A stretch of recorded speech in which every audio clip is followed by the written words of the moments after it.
करने की अगर बात करें तो हम लोग बाहर में रहकर पढ़ाई लिखाई कर रहे थे और पढ़ाई लिखाई के करने के दौरान हम लोग काम भी किया करते थे, लेकिन काम करने का हमारा एक ही पर्पज़ था कि मुझे बड़ा आदमी बनना है। और कहा जाता है कि चेतन सर हम लोग एक बात बोलते हैं कि ज़िंदगी में जो एक इंसान जैसा सोचता है उसके साथ से नहीं होता। तो जिस तरीके से इस बिज़नेस में आपको आने को मौका मिला, उसी तरीके से मुझे भी आने को मौका मिला। और मैं ये ज़िंदगी में सोचा नहीं था कि यहाँ आने के बाद इतना बड़ा प्लेटफॉर्म मुझे मिले। और प्लेटफॉर्म मिलने के बाद ये एक मौका कहा जा सकता है, ये हमारे माँ बाप के कुछ अच्छे कर्म होंगे या हमारे कुछ अच्छे कर्म होंगे, तब जाके गैलवे हम लोग को मिला। गैलवे हम सभी लोगों के लिए एक वरदान है। जी सर, समझ रहे हैं। जो हम लोगों ने इस गैलवे बिजनेस में आज मिट्टी पे बैठने वाला इंसान आज इस गैलवे बिजनेस की बदौलत करोड़पति अरबपति है। और हम लोग बस साइकिल खरीदने की औकात नहीं थी। जब इस बिजनेस में हम लोग आए थे तो मेरे पिताजी एक साइकिल खरीदने की औकात नहीं थी, लेकिन आज हमने इस बिजनेस की बदौलत एक नहीं बल्कि हमने दो 4 व्हीलर खरीदा, 2 2 व्हीलर खरीदा। आज कुछ नहीं तो मेरे पास 2 बीघा से प्लस ज़मीन है। आज ऊपर वाले के आशीर्वाद से अच्छा घर है, अच्छा फैमिली है, अच्छा सब कुछ है। तो गैलवे एक समझिए ना कि हम सब के लिए एक वरदान है। और गैलवे हम लोग के लिए आने वाले समय में जो हम लोग का फ्यूचर है, ये जब हम लोग इस गैलवे से या हम दुनिया से जब जाएंगे तो हमारे बच्चों के लिए हम लोग अरबों की संपत्ति छोड़ के जाएंगे। लेकिन सर ये चीज़ें हम सब समझ रहे हैं, जैसे हम और आप, कि गैलवे बहुत बड़ा बिजनेस है। गैलवे का भविष्य बहुत उज्जवल है। डायरेक्ट सेलिंग का इंडस्ट्री का भविष्य बहुत उज्जवल है। लेकिन आज सर हमारे बिजनेस में बहुत सारे ऐसे लोग होते हैं जो बिजनेस में आते हैं और वो जुड़ते हैं तो उनको विश्वास क्यों नहीं होता सर? देखिए, विश्वास ना होने का सबसे बड़ा रीज़न ये है कि जैसे शुरुआती में जब नौकरी आई थी तो लोगों ने क्या किया ना कि नौकरी को करना पसंद नहीं किया था। पकड़ पकड़ के लोगों को बॉर्डर पे लेके जाया जाता था, भाई तुम यहाँ काम करो, तुमको नौकरी मिलेगा, तुमको तनख्वाह मिलेगा। तो कुछ लोग उसमें उस मौके को पहचाने, समझ रहे हैं, और कुछ लोग उस मतलब नौकरी को छोड़ के चले आए। तो जो आज उस समय नौकरी को छोड़ के चले आए थे, आज वो घर में कुछ नहीं कर रहे। तो अभी हमारा जो डायरेक्ट सेल मार्केटिंग है ये अभी शुरुआती दौर है। लोगों को बताना पड़ रहा। आज नौकरी के बारे में किसी को कहना पड़ता आप नौकरी करिए? नहीं, ऑटोमेटिक साम दाम दंड भेद लेके तैयार है। यानी मनी, पैसा, सोर्स, कोर्स, ये सब लेके तैयार है ताकि मुझे 20,000, 25,000, 50,000 की नौकरी मिल जाए। तो उसका शुरुआती दौर से कंपटीशन दौर आया। उसी तरीके से अभी डायरेक्ट मार्केटिंग एक शुरुआती दौर है। आज लोगों को बताना पड़ रहा, लेकिन आने वाले समय में अभी आप सुने होंगे कि मतलब कि सरकार ने भी लागू कर दिया है कि मतलब MBA में मतलब डायरेक्ट मार्केटिंग का कोर्स करवाया जाए। जी। और आने वाले 5 साल 10 साल में क्या होगा कि लोग कोर्स करके आएगा तब जा करके डायरेक्ट मार्केटिंग बिजनेस करेगा। समझ रहे हैं? तो जब 5 साल बाद हर गांव में, हर डिस्ट्रिक्ट में जब 4 गो 5 गो 6 गो जीडी होगा, उसके पास लग्जरी लाइफ होगी, गाड़ियाँ होगी, बंगला होगा, तो क्या लगता है सर बताना पड़ेगा? नहीं सर, बिल्कुल नहीं बताना पड़ेगा सर। हम सब जैसे काम कर रहे हैं सर। जी। अब आप ही को देखिए सर, आपने कम समय में, और जहाँ तक मैं जानता हूँ आपको सर, बाहर की दुनिया में आप किसी मेडिकल लाइन पे दुकान पे आप बैठते थे और 8,000 की नौकरी करते थे और उससे घर का गुजारा आपका चलता नहीं था। लेकिन यहाँ आप अपने अपलाइन के माध्यम से आए और शायद आज आप और आपका अपलाइन दोनों लोग मिल के आप सब बिजनेस कर रहे हैं। जी। और जहाँ तक मैं जानता हूँ आप इस गैलवे बिजनेस की वजह से आप अच्छा मकान भी बनाए हैं। जी सर। अच्छा लाइफ भी जी रहे हैं। साथ में आप अपनी फैमिली को भी अच्छी लाइफ दे रहे हैं। और सबसे बड़ा अचीवमेंट सर जो हमारा होता है, पर्सनल जो होता है, हमारी पर्सनालिटी को, स्कूल को डेवलप करना।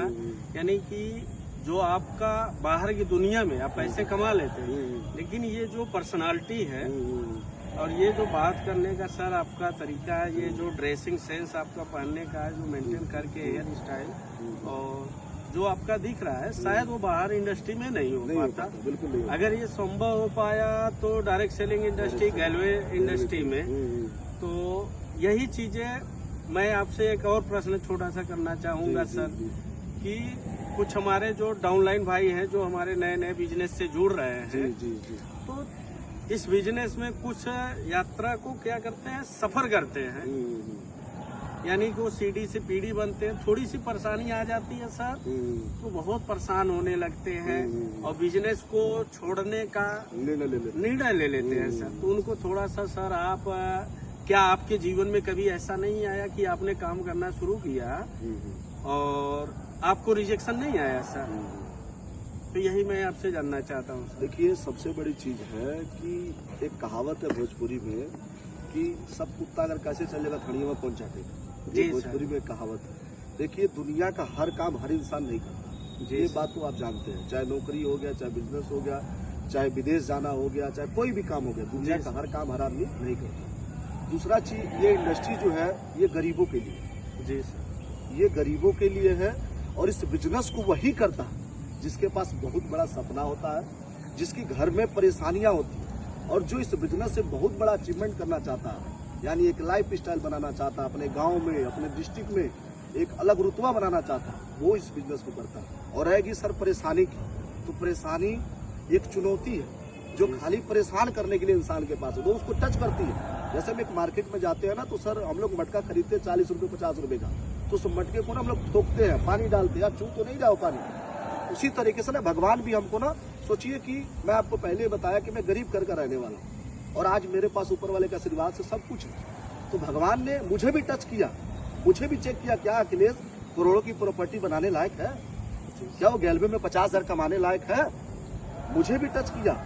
लेकिन मैंने क्या किया कि वहाँ जब जब भगवान ने मेरे से टच किया, तब तक हमने अपने आप को क्या किया कि जब तक तोड़ेंगे नहीं तब तक छोड़ेंगे नहीं। मैंने वहां पर अपने आप से चुनौती स्वीकार किया कि भगवान तू मुझे कितना दुख देगा। मैं भी अपने आप से कमिटमेंट करता हूं कि जब तक कामयाबी मेरे पास नहीं आएगी मैं इस बिजनेस को छोड़ने वाला हूं। और रह गई लोगों की भागने की, तो हर काम को हर इंसान छोड़ता है, समझ रहे हैं सर। तो सबसे बड़ी चीज है कि एक इंसान को अपने अंदर से एक आग पैदा होना चाहिए कि मुझे अपनी गरीबी को उखाड़ के फेंकना। कुछ लोग होता, देखिए हर काम को हर आदमी नहीं करता, समझ रहे हैं। जैसे कुछ लोग होता है बिजनेस में 3 प्रकार के लोग आते हैं, एक टाइम पास करने वाले, एक खाना खाने वाले और एक कामयाब होने वाले। टाइम पास कौन करता है? जिसके पास कोई अच्छा प्रॉपर्टी होता है, उसके पिताजी काम करते हैं, सोचता है कि चलो भाई 2-4-10 दिन रह करके चला जाए। एक होता चलो भाई पैसा लगा लिए, खाना खा लेते हैं, उसके बाद चले जाएंगे। और एक होता कामयाब। तो कामयाब वही होता है जिसके पास सपने होते हैं, जो जिंदगी में कुछ करना चाहता है, जो अपने माँ बाप को गरीबी को देख रहा है, जो सोच रहा है कि आने वाले समय मेरे पास गाड़ी होगा, घर होगा, बंगला होगा, वही इस बिजनेस में सर कामयाब। सर, आप बहुत अच्छी बातें बताएं सर कि इस बिजनेस में आते हैं बहुत सारे लोग, और जैसा कि आपने अपने स्टोरी के माध्यम से बताया, हम भी आए, लेकिन हमने भी परेशानी और समस्याओं को देखा। लेकिन जो सबसे बड़ा हमने इस बिजनेस में अपना मोटिवेशन बनाया अपनी घर की परिस्थिति को लेकर, यानी कि अपने माता पिता और अपने परिवार के जितने भी सदस्य हैं, साथ में अपने आप को कुछ ऐसा कर जाना है कि सबको बेहतर लाइफ दे सके गैलवे से। तो सर, आपसे बातें करके बहुत अच्छा लगा, और आपसे भी सर बात करके हमें बहुत अच्छा लगा। और गैलवे हम लोग के लिए एक वरदान है, मैं फिर से यही बात कहना चाह रहा हूँ। और हम लोग गैलवे को दूर तक लेके जाने के लिए एकजुट होना पड़ेगा। जी जी। और हम लोग को गैलवे को बढ़ाने के लिए अपनी जान तक भी गिरवी रखना पड़ेगा। जी सर। उसके लिए कम नहीं करना चाहिए, समझ रहे हैं। कुछ लोगों ने मुझे, अभी दूसरी कंपनी चल रही थी, तो लोगों ने बोला गैलवे में